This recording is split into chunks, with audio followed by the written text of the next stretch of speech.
అదృష్ట రత్నాలయం జ్యువెల్స్ అదృష్ట రత్నం అష్టైశ్వర్యాలకు మహానిలయం.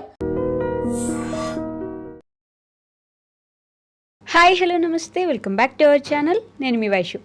జీవితం మీద విరక్తి వచ్చేసిన వాళ్ళు ఎలా ఉంటారు? బేసిక్గా మీమ్స్ వస్తూ ఉంటాయి, వద్దయా నాకు ఈ జీవితం, నేను వెళ్ళిపోతాను, సన్యాసం తీసుకుంటానని చెప్పేసి. బట్ నిజంగా జీవితం మీద విరక్తి వచ్చిన వాళ్ళు ఎలా బిహేవ్ చేస్తారు, వాళ్ళు ఎలా ఉంటారు, వాళ్ళని మనం ఎలా ఫైండ్ అవుట్ చేయొచ్చు? లైక్ ఇంకా అయిపోయింది, వీళ్ళు ఇక్కడితోటి ఈధర్ సన్యాసమైనా తీసుకుంటారు, లేకపోతే అన్ని వదిలేసి వెళ్ళిపోవాలనే ఆలోచనతో అయినా ఉంటారు అని ఎలా అర్థమవుతుంది? ఈ విషయం గురించి మాట్లాడడానికి ఈరోజు నాతో పాటు డాక్టర్ హరీష్ తెనేటి గారు ఉన్నారు. సార్తో మాట్లాడదాం. హలో సార్, నమస్తే. హలో నమస్తే. ఎలా ఉన్నారు? అంత ఫైన్ అండి, బాగున్నారా? చాలా బాగున్నాను. సో జీవితం మీద విరక్తి రావడం అంటే, ఒక రీసెంట్గా 2 days నుంచి పెంగ్విన్ స్టోరీ ఒకటి చూస్తున్నాము. అది ఎప్పుడో 2007లో వచ్చింది, ఇప్పుడు వైరల్ అవుతుంది. దానికి ఏమైందంటే సగం మంది బ్రేకప్ అయిందని కొంచెం ఫన్నీగా స్టోరీస్ వస్తూ ఉన్నాయి. బట్ నిజంగా జీవితం మీద విరక్తి వస్తే ఇంకేం లేదు, ఇంక నాకంటూ ఎవరు లేరు, నేను చేసేది ఏమి లేదు. కొంతమంది జోగి అంటారు, కొంతమంది భోగి అంటారు. పూర్తిగా కావాలని వదిలేసుకోపోయే వాళ్ళు ఏంటి, అందరూ వదిలేసిన వాళ్ళు ఏంటి అనే డౌట్ ఒకటి. మనకి ఇన్ని రకాల సాంసారిక బంధాలు పెట్టిందే అలాంటి ఆలోచన రాకూడదని. నిజంగా ఆలోచించుడు, 1 fine day అందరు వెళ్ళిపోవాలి. ఎంత సంపాదించుకుని నువ్వు ఎంత ఎఫ్డీలు ఎన్ని దాచిపెట్టుకున్న డబ్బులు, గోల్డ్, బంగారం ఓ రోజు వెళ్ళిపోవాలి, టక్కమని తెగిపోతుంది. ఓకే, ఎందుకు పరిగెడుతున్నాము అనే దాంట్లో వచ్చినప్పుడు దెర్ ఆర్ 3 major images మనము అడ్డు పెట్టుకుంటాం. అని చెప్తా, 3 major images మనం అడ్డు పెట్టుకుని దాని నుంచి బ్రతుకుని లివ్ చేస్తుంటాం. ఫస్ట్ మన ఫిజికల్ రిలేషన్షిప్స్, బాండ్స్, ఇవి mental image and spiritual image. ఈ మూడిటి ద్వారానే మనం బ్రతుకుతాం. ఫర్ ఎగ్జాంపుల్, ఫిజికల్ ఇమేజ్ అంటే నాకు నా పిల్లల కోసం బతుకుతాను, లైఫ్లో నేను డబ్బులు సంపాదించడానికి బతుకుతాను, ఆర్ నేను ఇది సాధించడానికి, జాబ్ తెచ్చుకోవడానికి, డిగ్రీ తెచ్చుకోవడానికి అని ఫిజికల్గా. వేరే ఆ పేపర్ కావాలి, ఆస్తి కావాలి, ల్యాండ్ కావాలి, ఇల్లు కావాలి, ఉంటున్న పేరు, పలుకుబడి, పరపతి అని ఫిజికల్.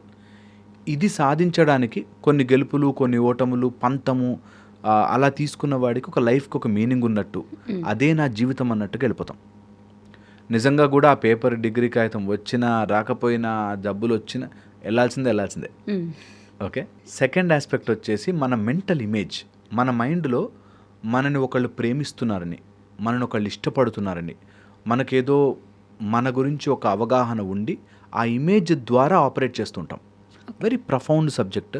సో స్లోగా ఎక్కించుకుంటే చాలా బాగుంటుంది. ఓకే, సో మెంటల్గా మనం ఒక ఇమేజ్, మనమంటూ మనకు ఒక క్యారెక్టర్ తయారు చేసుకుని ఆ క్యారెక్టర్ సర్వైవల్ కోసం బ్రతుకుతూ ఉంటాం. ఒకవేళ నేను పిరికిగా ఆత్మహత్య చేసుకుంటే నలుగురు ఏమనుకుంటారు, నేను పిరికోండి అనుకుంటారా అనే ఇమేజ్ని కాపాడుకోవడానికైనా పని చేస్తారు చాలామంది. లైక్ నా పరువు పోతుంది, ఆ పని చేస్తే నేనేమైపోతాను అని మనమే ఒక ఇమేజ్ పెట్టుకుని, మన కోసం మనం మెంటల్లీ ఒక పిక్చర్ తయారు చేసుకుని ఆ పిక్చర్ని అందరి మైండ్లో నాటడం పనిలో ఉంటారు. లైక్ నన్ను ఆ రోజు వాడు ఇలా చూశాడండి, నాకు ఎంత చీప్గా చూస్తున్నారో మా వాళ్ళు అని. వాడి చూపులో నువ్వు చీప్ అయిపోతావేమో అని ఆలోచిస్తూ నీ మైండ్లో ఆ ఇమేజ్ని ఆలోచిస్తున్నాం. ఓకే, అదే ఒక మెంటల్ ఇమేజ్ నువ్వు క్రియేట్ చేసుకుంటాం. అలా దాన్ని ఫైట్లో ఉన్నవాడు కూడా బ్రతుకు మీద ఆశ ఉంటుంది, బ్రతుకుతాడు. Okay, third the spiritual image, where ఎక్కడో తెలుసు దట్ ఏదో దేవుడు చూస్తాడు, దేవుడు మనకి కనికరిస్తాడు, లేకపోతే ఏదో జన్మలో కర్మ చేశాం కాబట్టి, లేదా నాకు ఏదో పాపమో పుణ్యమో ఏదో జరుగుతోంది. ఈ టైప్లో భగవంతుడు అనే ఒక సృష్టి వేరుంది, ఒక పవర్ వేరుంది, ఈ సృష్టి వేరుంది అని తెలుసుకుని at a broad ground level బ్రతికిన రోజులు మంచిగా బ్రతకాలి, లేకపోతే దాన్ని దాటి ఇంకోలాగా ఏదైనా బ్రతకాలి అనేటట్టు ఈ ఇమేజెస్లో బ్రతుకుతారు. ఎవరికైతే ఈ ఇమేజెస్లో ఇంకా మీనింగ్ కనిపించదో వాడు విరక్తి చెందుతాడు. కానీ స్పిరిచువల్ అయినా ఆగిపోతారు అంటుంటారు కదా, అదే లాస్ట్ ఏమో అంటారు కదా. కాదు, అది నిజంగా విముక్తి కోసం వెళ్ళడం వేరు. విరక్తితో ఏంటి లైఫ్, ఏంటిలా అయిపోయింది అనేది రాకుండా చూసుకోవాలి. స్పిరిచువల్ అన్నారు కాబట్టి చెప్తున్నా, ఏదో దేవుడు నాకేదో కనికరిస్తాడు అనుకుని గుడి మెట్లు ఎక్కాడు, లేకపోతే మోకాళ్ళ మీద నడిచారు, ఇలా ఏవో మొక్కులు పెట్టుకుని చేస్తారు. అది తీరకపోయేసరికి దేవుడు కూడా నన్ను కనికరించట్లేదు కాబట్టి ఇంకా నా జీవితం వేస్ట్, దేవుడే నా మాట వినట్లేదు. ఈ సినిమాలో లాస్ట్కి మనము చూసారా, దేవుడు విగ్రహం ముందుకొచ్చి రా దిగిరా అనే పాటలు ఉంటాయన్నమాట. అనగానే దేవుడు నిజంగా లేచి ఉరికొస్తాడేమో అన్నట్టు. అలాగా దేవుడు అనేది ఒక పిక్చరు, అక్కడి నుంచి నా కోరికలు తీరితే మంచి దేవుడు, తీరకపోతే అసలు దేవుడు నన్ను పట్టించుకోవట్లేదు అనే ఒక ఇమాజినేషన్లో ఉంటారు. అది కూడా ఒక ఆస్పెక్ట్. ఓకే. అలాంటి వాళ్ళు విరక్తి చెందే ఛాన్స్ ఎక్కువ ఉంటుంది, విముక్తి రాదు. ఈ బంధాల నుంచి న్యాచురల్గా అలా తెగి పడిపోవడం వేరు. ఓకే, ఎలా అయితే మనకి మృత్యుంజయ మంత్రంలో చెప్తారు, ఉర్వారుకమివ బంధనాన్ మృత్యోర్మృక్షీయమామృతాత్ అన్నట్టు. అలాగ తెగిపోవడం వేరు. ఓకే. న్యాచురల్గా మనం లైఫ్ లివ్ చేసి దీస్ ఆర్ ఆల్ అవుట్ సైడ్ అంటించుకున్నదిరా, లోపల దెర్ ఇస్ అన్ అదర్ స్వరూపం విచ్ విల్ గో అని విముక్తి న్యాచురల్గా రావడం వేరు. ఓకే. ఓకే, చాలామంది విరక్తితో నాకు దేవుడేం చేయలే, నేను ఇంత చేశాను, నేను ఇంత మంచివాడిని, నా మంచితనం ఎంత మంచితనం అంటే అనేటట్టుగా లెక్కలు వేసుకునే టైపు, దేవుడు నాకేం చేశాడండి అనే దాంట్లో ఉంటారు. It's also very very bad. Okay, అలాంటి వాళ్ళంతా విరక్తిలో ఉంటారు. దట్ దేవుడితో బిజినెస్ డీలింగ్స్ అలా చేసుకునేవాడు. ది అదర్ ఆస్పెక్ట్, మనం ఏదైతే మెంటల్ ఇమేజ్ అంటున్నామో, నన్ను ఎవరో గాయపరిచారు, ఆ నొప్పి ఇంకా మానదు, ఇది ద మేజర్ ఆస్పెక్ట్ మనం ఇప్పుడు మాట్లాడుకోవాల్సింది. దట్ ఏదో పెంగ్విన్ ప్రేమలో విఫలమైపోయి వెళ్ళిపోయిందని అలా చాలామంది ఉన్నారు. నాకు ఎవరో అమ్మాయి నన్ను మోసం చేసింది అని డల్గా కూర్చున్నవాడు, ఒక అబ్బాయి నన్ను ఏదో చీట్ చేశాడని చెప్పి డల్గా, వీళ్ళంతా కూడా ఏదో బిజినెస్లో మోసపోయామని కూర్చున్నవాడు. వీళ్ళంతా వాళ్ళ మైండ్లో ఒక ఇమేజ్ తయారు చేసుకుని, ఆ ఇమేజ్లో నేను మోసపోయాను అనుకుని, ఆ ఇమేజ్ లేదు, ఆ లేని దానికి దెబ్బ తగిలిందనుకుని, ఆ దెబ్బ తగిలిన ఇమేజ్ వల్ల అందరూ నన్ను ఏమనుకుంటున్నారు అనుకుని దాంట్లోంచి ఆపరేట్ చేస్తారు. వీళ్ళని ఎంత కష్టం బయటికి లాగడం తెలుసా, ఎంత హ్యూజ్ కష్టం తెలుసా. లేదురా అట్లాంటిది ఏది అని చెప్పినా నమ్మరు. నీకేం తెలుసు, పరువు తెలిస్తే తెలుస్తుంది అంట. ఐ నో పరువు పోయినప్పుడు బాధ వేస్తుంది, బట్ అది చచ్చిపోయేంత బాధ కాదు. దెబ్బ అనిపిస్తుంది, అరే ఎవరైనా చీట్ చేస్తే ఎందుకు ఇట్లా చేశారు అని అనిపిస్తుంది, but quickly recover, come out of it as much as possible. లేకపోతే విరక్తిలోకి వెళతారు. నిజంగా కూడా మన మెంటల్ ఇమేజ్కి అంత సీన్ ఇవ్వకూడదు. ఆ మెంటల్ ఇమేజ్ అనేది ఇగో ద్వారా చేస్తుంది. సో ఎవరైనా ఈ మెంటల్ ఇమేజ్కి దెబ్బ తగిలిన వాళ్ళు ఎలా అంటారంటే, ఫస్ట్ థింగ్, ఏది కూడా వాళ్ళకి ఎంటర్టైన్మెంట్ ఆర్ మనసుని రంజింపచేసేదిగా ఉండదు. ఏది కూడా వాళ్ళు ఆటల్లోనూ ఆ ఎంటర్టైన్మెంట్ చూడలేరు, నిద్రపోతున్నా కూడా అలసిపోతారు, ఫుల్లీ నిద్రపోతున్నా. సో వాళ్ళకి ఎంతసేపు ఆ ఇమేజ్ దానికి దెబ్బ తగిలింది. నేను ఈ అమ్మాయిని ఇంత ఇష్టపడ్డాను, నన్ను మోసం చేసింది, వీడు ఇంత మంచివాడు అనుకున్నాను, మోసం చేశాడు, ఇందులోనే ఆ ఇమేజ్లోనే ఉండిపోతారు. కాదు, నిజంగానే ఎవరైనా మనల్ని మోసం చేసినా వదిలేసినా జీవితం మీద విరక్తి తెచ్చుకోవాల్సినంత అవసరం ఉందంటారు. బికాస్ ఆ పిక్చర్ని అలా తయారు చేసుకున్నారు వాళ్ళ మైండ్లో. నువ్వు లేకపోతే నేను లేను, నాకు ఇంకొక ఐడియాలజీయే లేదు, నాకంతా నువ్వే, నీ మీద నా లైఫ్ అంతా ఇన్వెస్ట్ చేసేసాను. మొత్తం లైఫ్లో అదొక పార్ట్ కదా. ఆ ఒక్క ఆలోచన రాదు. ఇప్పుడు normal mind where you have good dopamine, serotonin, DHT ఇట్లాంటివి నార్మల్గా ఉన్న మైండ్, ఇది ఒక పార్ట్, అవును బాధ ఉంది but I have to move on అని తెలుస్తుంది. ఎవరైతే దాని లోపల టూ మచ్గా ఉండిపోయి they lose their dopamine, serotonin and chemical imbalance అయిపోతుందో, వాళ్ళకి అదంతా కాదు, ఇదే ప్రాబ్లము, ఇది సాల్వ్ అయితేనే కానీ నేను సాల్వ్ కాలేను అనే దాంట్లోకి వెళ్ళిపోతారు. అండ్ వాళ్ళకి బిగ్ పిక్చర్ కనిపించదు. అరే this so much to it. ఈ ప్రపంచం మొత్తంలో 140 బిలియన్ పాపులేషన్ ఉన్నారా, 4 బిలియన్ పాపులేషన్ ఉన్నారు, ఎవరు ఎంతమంది ఉన్నారు కదా మనుషులు, అందరినీ ప్రేమించుకోవచ్చు కదరా అనే దాన్ని రారు. They will stay in that reason because of the chemical imbalance. Okay, విరక్తి చెంది ఒకసారి దాంట్లోకి వెళ్ళిపోయాక, the worst problem is they are highly intellectually answering themselves. వాళ్ళు చాలా తెలివి, వాళ్ళ లాజిక్ ఎంత లాజిక్ ఉంటుందంటే, అందుకే depression is a logical brain problem అంటారు. డిప్రెషన్ వచ్చిన వాళ్ళకి చాలా లాజికల్లీ స్ట్రాంగ్ అనిపిస్తారు వాళ్ళకి. అసలు మనం ఆన్సర్ చేయలేం, లాజికల్గా కరెక్ట్ ఉంటారు. అలా మోసం చేయొచ్చా మరి అన్నాం అనుకో, మోసం చేయడం కరెక్ట్ అని కాదు, వాళ్ళ లాజికల్లీ కరెక్టే, కానీ నువ్వు బాధపడడం అవసరం లేదు అంటే ఎక్కదు. So that's the whole issue. That మా ఆయన నన్ను అలా బిహేవ్ చేయడం కరెక్టా అండి, మీ ఆయన బిహేవ్ చేయడం కరెక్ట్ కాదు, కానీ నువ్వు దానికి బాధపడి నీ ఆరోగ్యం పాడు చేసుకుని నువ్వు నీ లైఫ్ని మెంటల్లీ డిప్రెస్ చేసుకునేది కూడా కరెక్ట్ కాదు. ఈ మోసపోయాము లేదంటే వదిలేశారనే వాళ్ళకంటే, మేమిద్దరం ప్రేమించుకున్నాం, మేము మంచి ప్రేమలో ఉన్నప్పుడు అమ్మాయి చచ్చిపోయింది, సమ్ ఏదో హెల్త్ ఇష్యూనో ఏదో వచ్చి చనిపోయింది. ఆ అమ్మాయి చనిపోయింది, లేకపోతే మేము ఇద్దరం ఇంకా హ్యాపీగా ఉండేవాళ్ళం. ఆ అమ్మాయి వెళ్ళిపోయాక నాకు జీవితం ఎందుకు, నేను జీవితాన్ని ఇలా ఇలా వెళ్ళదీస్తాను అంతే అని చాలామంది ఉంటారు. ట్రూ, ఇది చాలా చాలా ఇంపార్టెంట్ ఇక్కడ అర్థం చేసుకోవడం. దట్ ఎవరు వెళ్ళిపోరు అనే ఆలోచన రాదు. ఇప్పుడు ఒక 20 years తర్వాత వెళ్తే ఓకేనా అమ్మాయి, 30 years తర్వాత వెళ్తే ఓకేనా? ఎవరు డిసైడ్ చేస్తారా టైం లైన్? ఇంత చిన్న పాయింట్ అది లాజికల్గా. సో మేము ఎగ్జాక్ట్గా యవ్వనంలో ఉండి 25 ఉంటే పోకూడదు. 35కి వెళ్ళొచ్చా, 45కి వెళ్ళొచ్చా, పోనీ ఆమె కాకుండా పక్కన అమ్మాయి వెళ్ళిపోవచ్చా? అలా కాదు కదా, లైఫ్లో అందరూ వెళతారు. ఇది ఆ టైంలో చెప్పినప్పుడు వాళ్ళు ఏ బ్రెయిన్ ఉందని అలా మాట్లాడతావా, నా ప్రేమను అర్థం చేసుకోవా అనిపిస్తుంది. బట్ రియాలిటీ ఈజ్ దట్ అందరం వెళ్ళిపోయేవాళ్ళమే, అందరము పోతాం, ఇక్కడి నుంచి వెళ్ళిపోతాం. వాళ్ళ లాజిక్ ఎలా ఉంటుందంటే ఎలాగ వెళ్ళిపోతాం కదా, ఇప్పుడు మళ్ళీ ఇంకో అమ్మాయిని పెళ్లి చేసుకోవడం ఎందుకు, నేను అవసరం లేదు. That's a beautiful point. ఇక్కడ మనకి వెళ్ళిపోవడానికి మనంతట మనగా నిర్ణయం తీసుకునే హక్కు లేదు. ఎందుకంటున్నానంటే 4 విషయాలు మనం మార్చలేం. నేను ఎప్పుడు చెప్తుంటానమ్మా, జన్మ మృత్యు జరా వ్యాధి. వీటిని ఎవరైతే ఆలోచిస్తారో భగవంతుడు చెప్పిన మాట, ఇలాంటి విషయాల గురించి ఆలోచించిన వాడు మూర్ఖుడు. ఎందుకంటే అక్కడ సూసైడ్ చేసుకున్న దగ్గర, వదిలేసుకున్న దగ్గర నుంచి మళ్ళీ జన్మెత్తి ఇవన్నీ అనుభవిస్తావు, అనవసరమైన చుట్టుకోవడం. సో ఎవరు ఎలా వెళ్ళాలంటే వెళ్ళిపోతారు, నువ్వు తెచ్చుకోలేదు, నువ్వు పంపించలేదు అన్నది పాయింట్. బాధ ఉంటుంది, ఐ అండర్స్టాండ్. ఈ బాధని ఒక ప్రాసెస్లో మెల్లిగా బయటికి తీసేస్తే you still have a new life. ఒక మనిషి వెళ్ళిపోయడము, లేకపోతే నేను ఒక వ్యక్తిని చూశాను, చాలా ఫేవరెట్ పెట్ని పెంచుకున్నాడు. అది సమ్ రోడ్ యాక్సిడెంట్లో చనిపోయింది. ఐ థింక్ నాకు ఆ పెట్ లేకపోతే నాకు లైఫ్ లేదు, నేను ఎందుకు బ్రతుకుండాలి అనే దాంట్లోకి వెళ్ళిపోయాడు. దూరంగా చూసిన వాళ్ళకి పెట్ గురించి ఏంట్రా అనిపిస్తుంది. సేమ్ థింగ్ ఒక గర్ల్ ఫ్రెండ్ గురించి ఏంట్రా, బాయ్ ఫ్రెండ్ గురించి ఏంట్రా, వైఫ్ హస్బెండ్ గురించి ఏంట్రా. But life is so unpredictable. అదే దాంట్లో ఉండే మజా. అక్కడి నుంచి you have to take a next turn in to your life. అక్కడి నుంచి నెక్స్ట్ పేజ్ తిప్పాలి.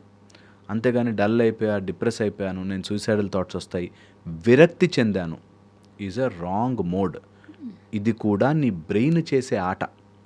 ఎందుకు చేస్తుంది అంటే ఆ వ్యక్తి వల్ల అని చనిపోయింది కాబట్టి నేను ఇలా డల్గా లేకపోతే నా ప్రేమ నిజం కాదనుకుంటారేమో. ఒక అతనికి ఇలాగే చెప్పాను అనమాట. ఒక 1 year అయిపోయింది, తను లవ్ చేసిన అమ్మాయి ప్రేమించింది, తర్వాత ఇది యాక్సిడెంట్ అయింది, వెళ్ళిపోయింది. నెక్స్ట్ ఏంటంటే నేను వేరే అమ్మాయిని చేసుకుంటే నేను ఈమెను మర్చిపోయినట్టు అయిపోతుంది కదా, నా ప్రేమ నిజము కాదు కదా అప్పుడు అనేది డౌట్.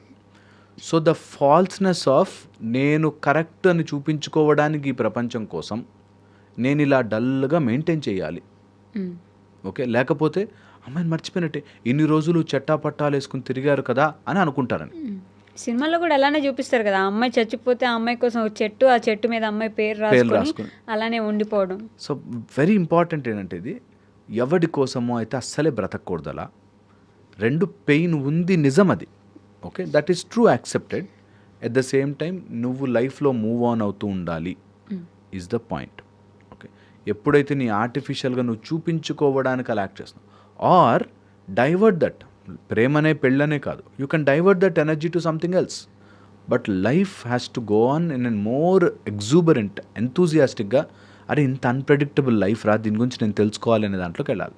ఓకే, అదే ఎప్పుడు కూడా మన జీవితాన్ని, జర్నీని ముందుకు తీసుకెళ్తుంది. లేకపోతే యూ విల్ గో ఇలా డల్ అయిపోయి ఎందులోనూ ఇంట్రెస్ట్ రాక బ్రెయిన్లో రాంగ్ కెమికల్స్ అన్ని ప్రొడ్యూస్ అయ్యి you will slowly go in to depression and death. Okay, ఇందాక నేను మాట్లాడుతూ ఒక పాయింట్ అడిగాను, అందరూ వదిలేసిన వాళ్ళు, అందరినీ వదిలించుకొని వెళ్ళిపోయిన వాళ్ళు, ఈ రెండింటికి తేడా ఏంటి? ఫస్ట్ అందరూ వదిలేసిన వాళ్ళు వీళ్ళని అసలు ఎందుకు పనికిరారనుకుంటారు, ఇది అదే, వాళ్ళు కూడా అదే ఇమేజ్ పెట్టుకుంటారు. దట్ నేను ఎవరికి యూజ్ అవ్వట్లేదు, నా వల్ల ఎవరికి ఉపయోగం రావట్లేదు, నేను అనుకున్నట్టుగా ఏం జరగట్లేదు.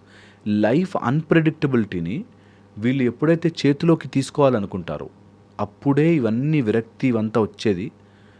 నాకు తగ్గట్టుగా లైఫ్ జరగాలి, నేను అనుకున్నట్టుగా లైఫ్ లేకపోతే నేను ఇంకెందుకు ఉండాలి ఇక్కడ అనేటట్టుగా మారుతారు.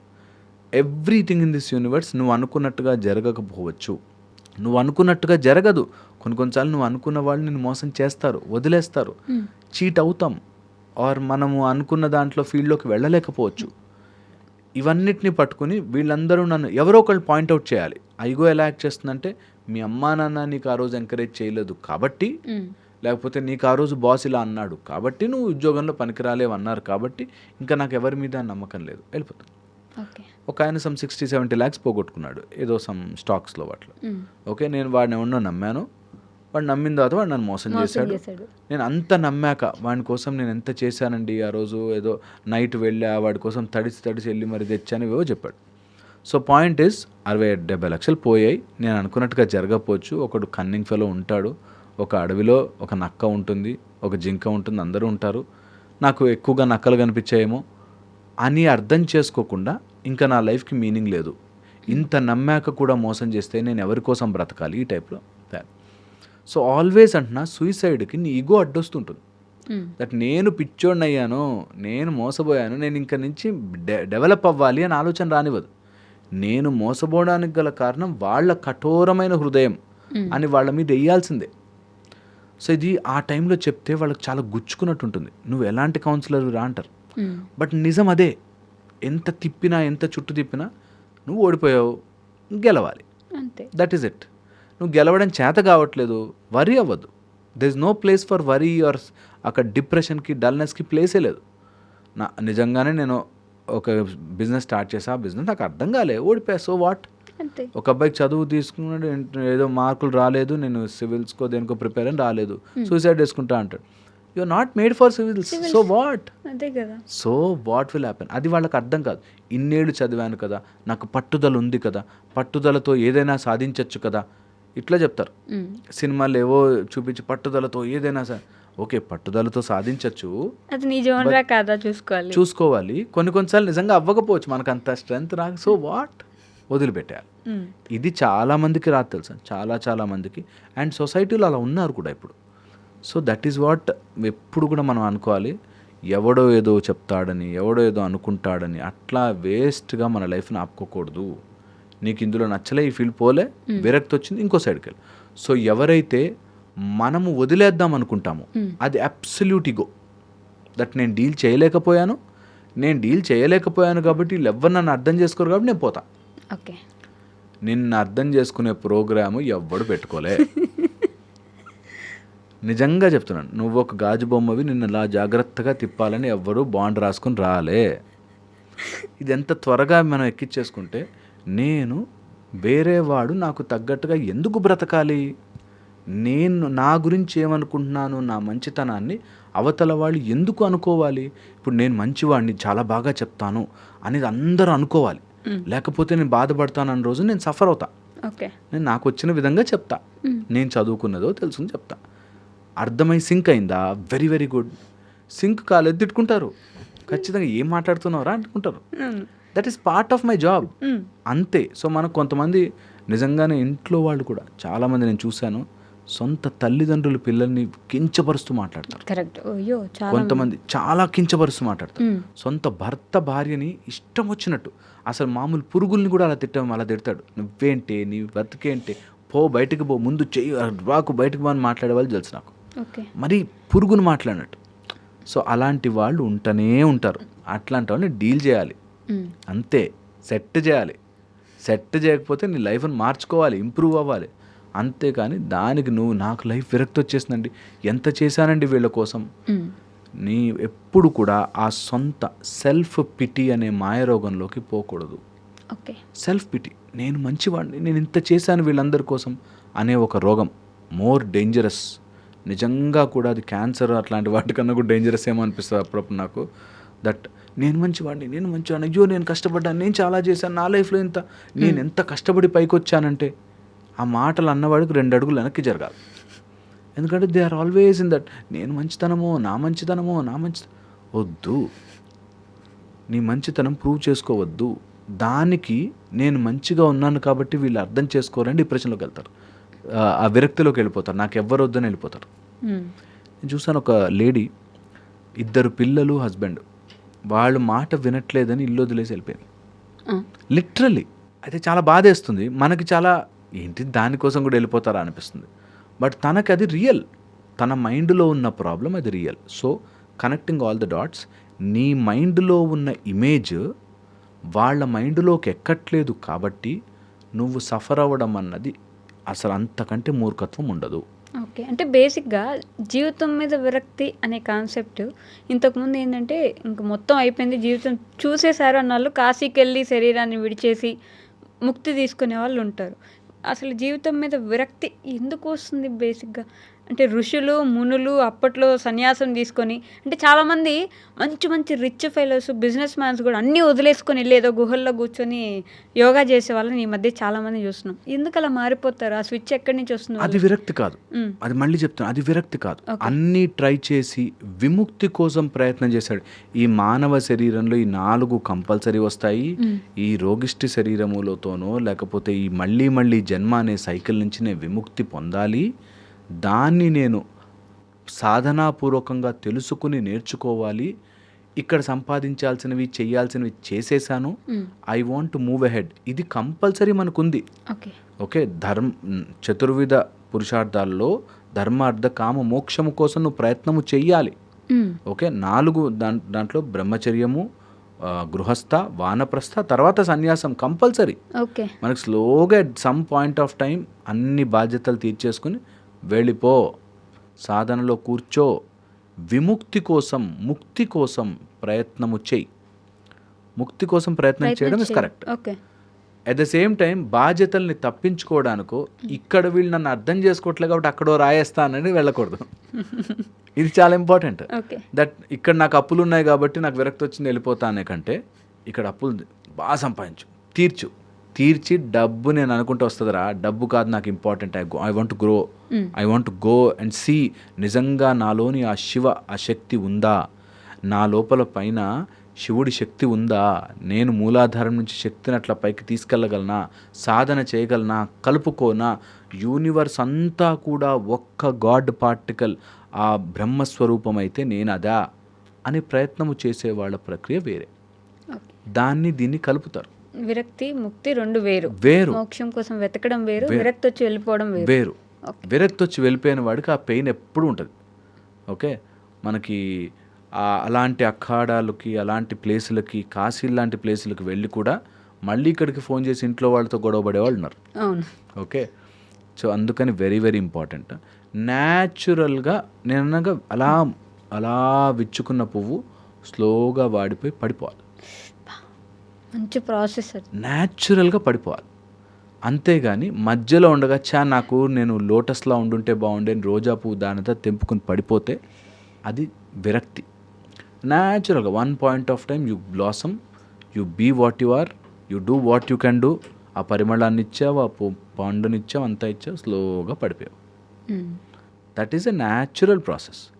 మనిషి దానికి మైండ్లో ఒక ఇమేజ్ తయారు చేసి ఆ ఇమేజ్ని సాటిస్ఫై చేయడం కోసం నన్ను ఎవడు అర్థం చేసుకోవడం, నేను అంత సంపాదించి ఆ బిల్డింగ్లో 3 ప్రాపర్టీలు రాసిచ్చి అయినా నన్ను బయటికి తోసేశారండి అని బాధలో.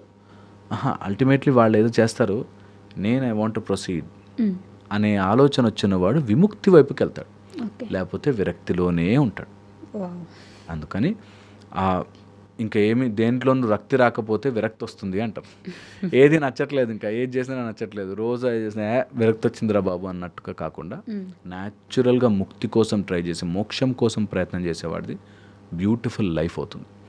అండ్ ఇది నిజంగా పట్టుకుని కూర్చుని సాధనాపూర్వకంగా ఇప్పుడు నుంచే జర్నీ స్టార్ట్ చేస్తే 1 ఫైన్ డే అలా వదులుతాం.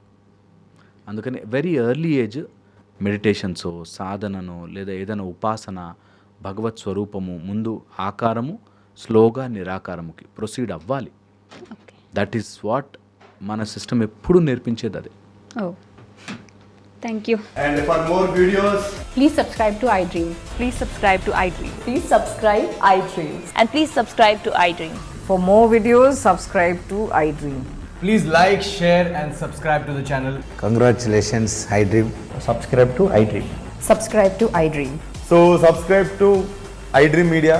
iDream ki iDream team andarki huge congratulations. Please subscribe iDream Media. Please subscribe to iDream. Subscribe iDream. Please subscribe to iDream. iDream అంటే నా కళల ఛానల్ను సబ్స్క్రైబ్ చేసుకున్న నోరు తిరుగుతలేదు, మీరైతే గంట గుర్తు కొట్టండి. For more such videos, please subscribe to iDream.